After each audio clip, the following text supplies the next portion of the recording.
Doctor Baba Saheb Ambedkar open university.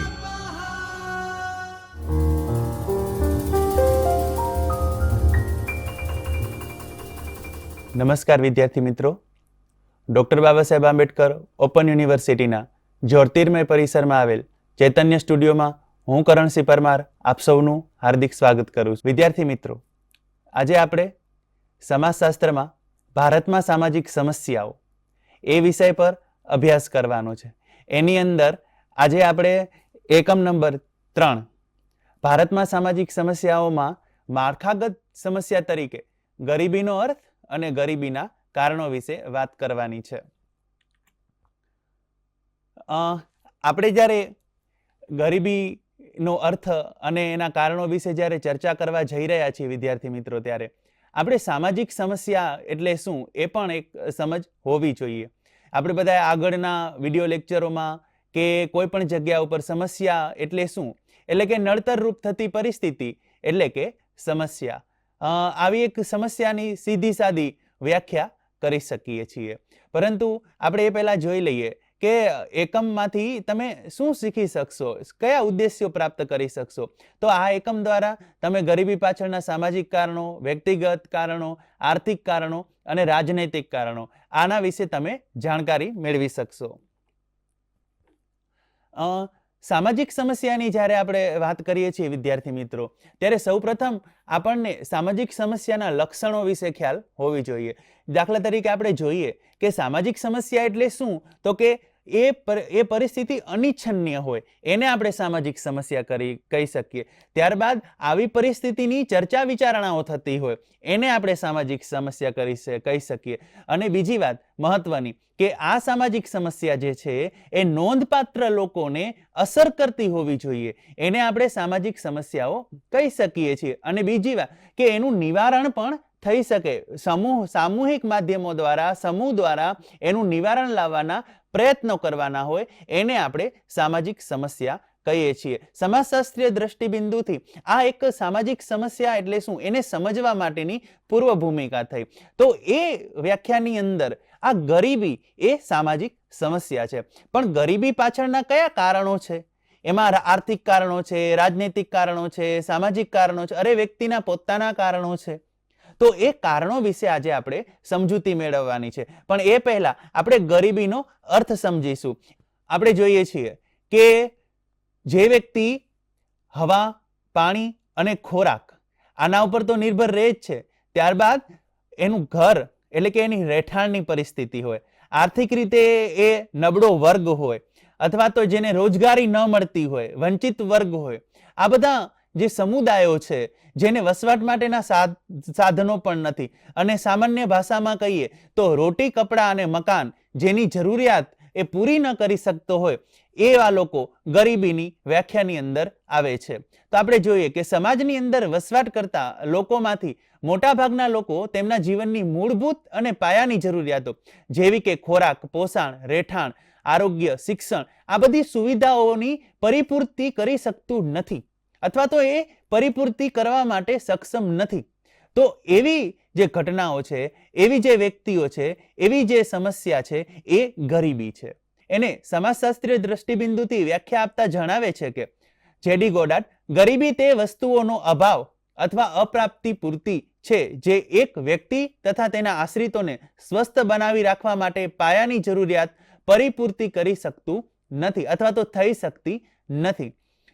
JD ગોડાર્ડ કહે છે કે ગરીબી એ શું છે, તો કે વ્યક્તિ સ્વસ્થ રહેવા માટે પોતાની જે પાયાની જરૂરિયાતો છે, જે પાયાની એને ખોરાક હોય, પોષણ હોય, એના રહેઠાણ હોય, એના વસ્ત્રો હોય, એ પૂર્ણ કરી શકતો નથી, ત્યારે એની પરિપૂર્તિ કરી શકતો નથી, એને આપણે ગરીબી કહીશું.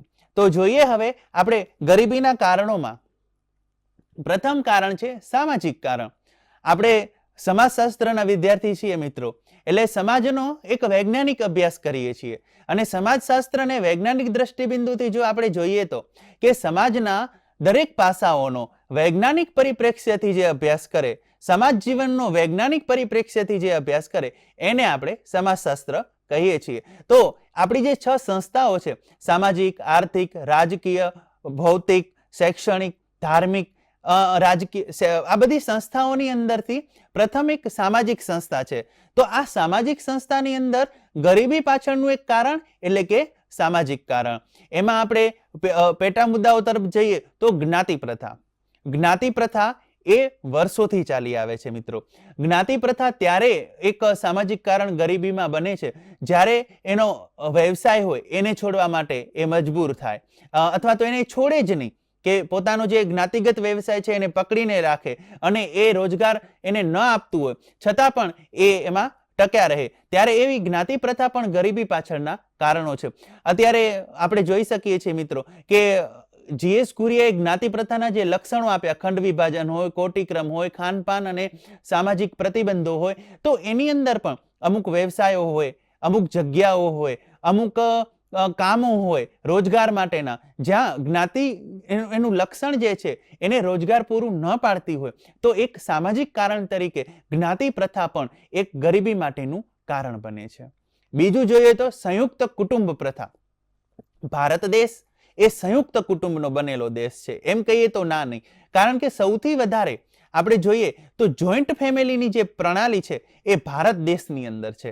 પણ આ સંયુક્ત કુટુંબ પ્રથાની અંદર પણ જ્યારે વ્યવસાયની વાત આવે, અથવા તો કામની વાત આવે, અથવા તો રોજગાર મેળવવાની વાત આવે, ત્યારે જે મોટા લોકો છે એ નાના લોકોને કદાચ એમ કહી શકીએ આપણે કે આગળ વધવામાં કે પ્રોત્સાહન આપે તો છે, જરૂરપણે આપે છે, પરંતુ વધારે પડતા એમની સમજણ અને કેર, એમને જે સંભાળ રાખવાના કારણે એ અમુક એમના જે હકો છે, અમુક એમનો જે કામ કરવાની ક્ષમતા છે એનાથી એ સભાન રહેતું નથી. અને એ વ્યક્તિ ક્યારેક આળસ કરે છે, અથવા તો પોતે રોજગાર મેળવવાનો પ્રયાસ નથી કરતો અને એવું વિચારે છે કે ના, આ કમાય છે ને એમાંથી ઘર ચાલે છે એટલે મારે જવું નથી. તો આના કારણે થઈ અને સંયુક્ત કુટુંબમાં જે વસવાટ કરતા લોકો છે એમાં જો કોઈ એક જ વ્યક્તિ કમાતું હોય અને આખું ઘર ચાલતું હોય તો એ પણ એક ગરીબી પાછળનું કારણ છે, સામાજિક કારણ છે.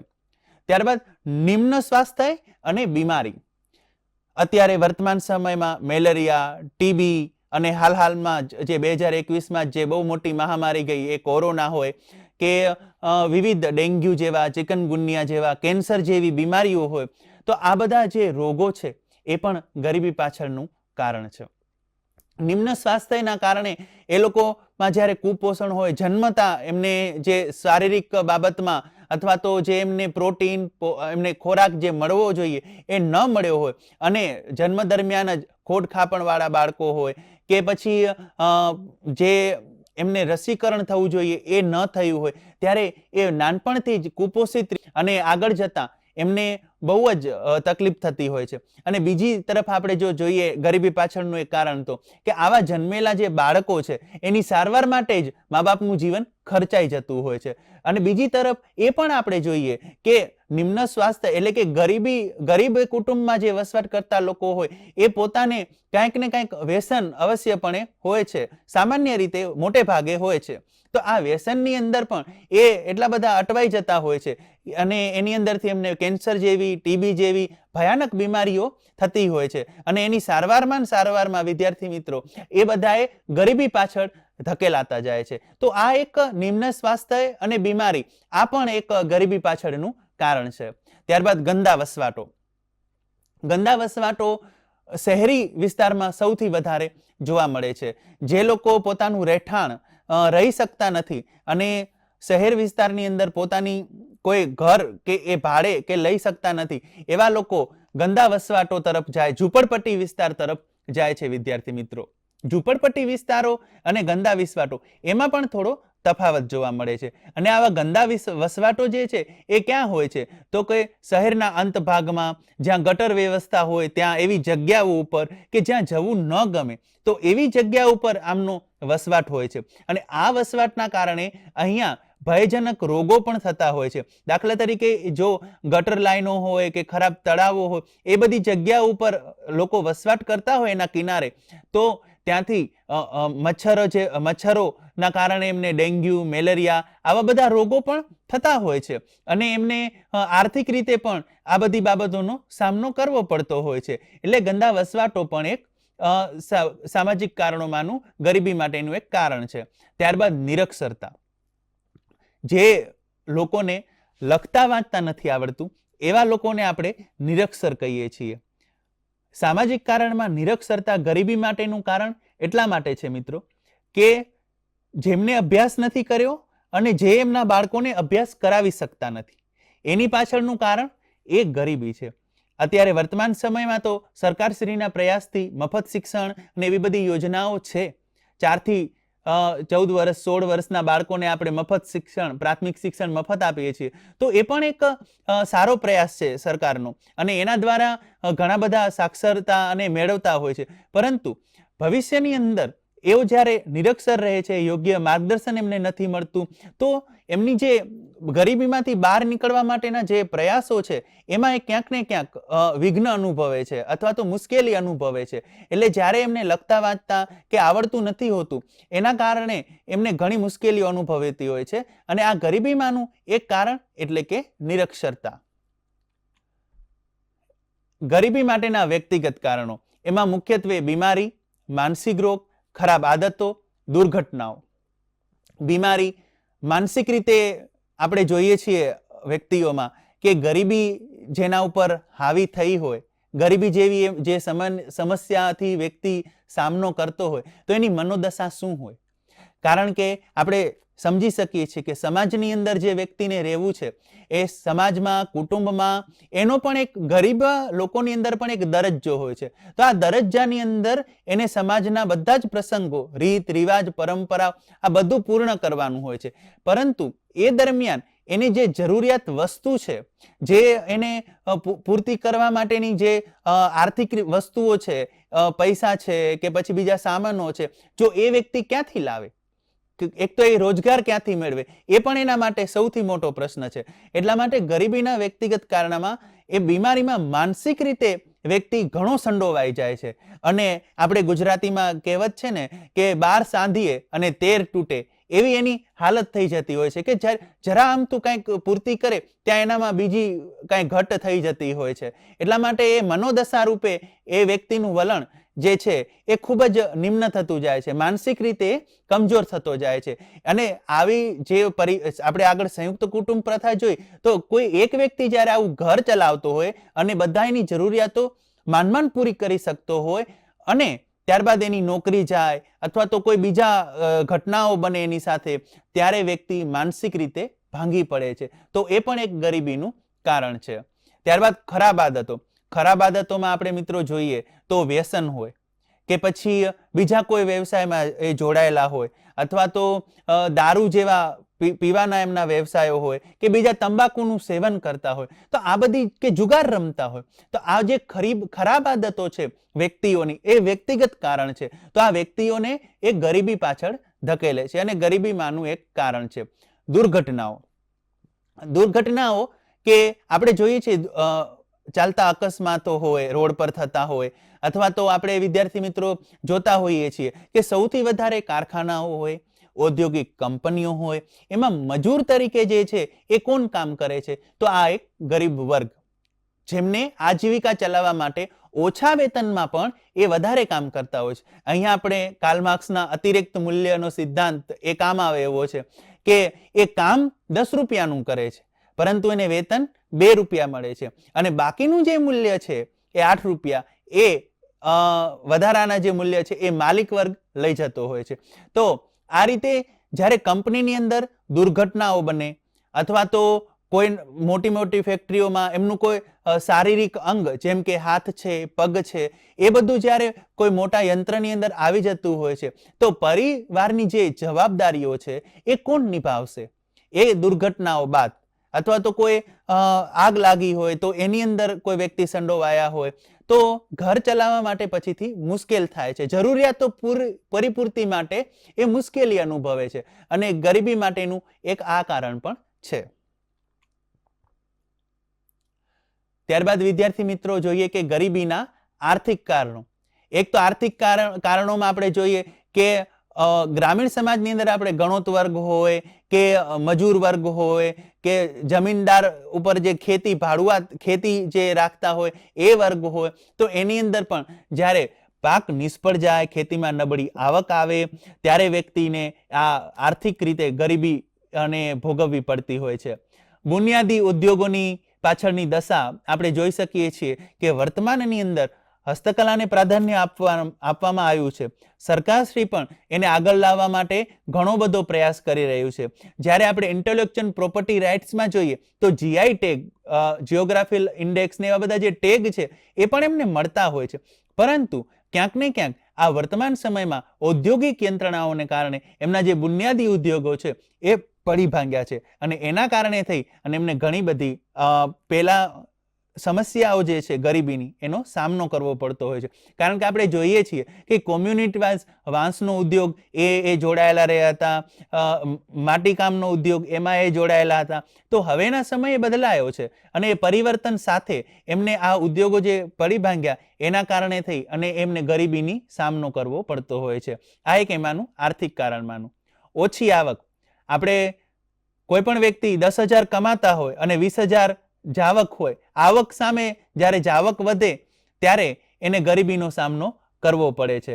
અને આ આવક ઓછી હોય અને એમાં જોઈએ તો સંયુક્ત કુટુંબમાં લોકો વસવાટ કરતા હોય તો આ પણ એક એનું આર્થિક કારણ છે. વાહન વ્યવહાર અને સમૂહ માધ્યમો એની અછત,